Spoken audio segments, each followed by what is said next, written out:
મિત્રો આ રીતની જો ફરાળી કચોરી બનાવી લીધી તો ખૂબ સરસ બનતી હોય છે। તો સૌપ્રથમ બટેટા મીઠું નાખીને બાફી લેવાના છે। બટેટા બફાઈ જાય એટલે એને ઝીણા ઝીણા આપણે ક્રશ કરી લઈએ। આવ ક્રશ કરી નાખવાના છે બટેટાને। હવે આની બટેટાની અંદર આપણે મસાલો બધો એડ કરીશું।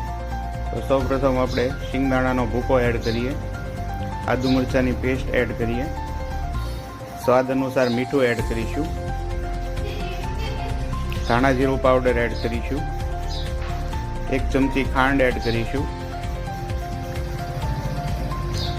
કાજુના ટુકડા એડ કરીશું, લીલવા દ્રાક્ષ એડ કરીશું,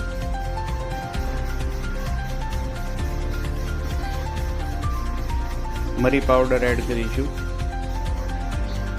લીંબુનો રસ એડ કરીશું। હવે જે તપકીનનો લોટ છે એ આપણે આની અંદર જ એડ કરી દઈશું, જેથી આપણે ફરી વખત યુઝ નહીં કરવો પડે। અંદર જ તે તપકીનનો લોટ 1 થી 1.5 ચમચી એડ કરી દેવાનો છે। હવે આપણે સ્ટફિંગ તૈયાર કરી લઈએ અને સહેજ કોથમરી એડ કરી દઈએ। હવે આપણે કચોરી ગોળ કરી નાખી છે। હવે તેલ મૂકી દઈએ ગરમ કરવા।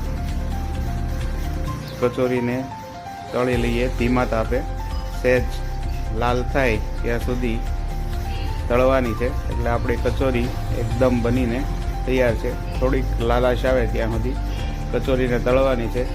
આપણે ઉપરથી લોટમાં કચોરીને નથી બોળતા, જેથી આપણું તેલ સ્વચ્છ રહેશે ને ખૂબ સરસ કચોરી થશે।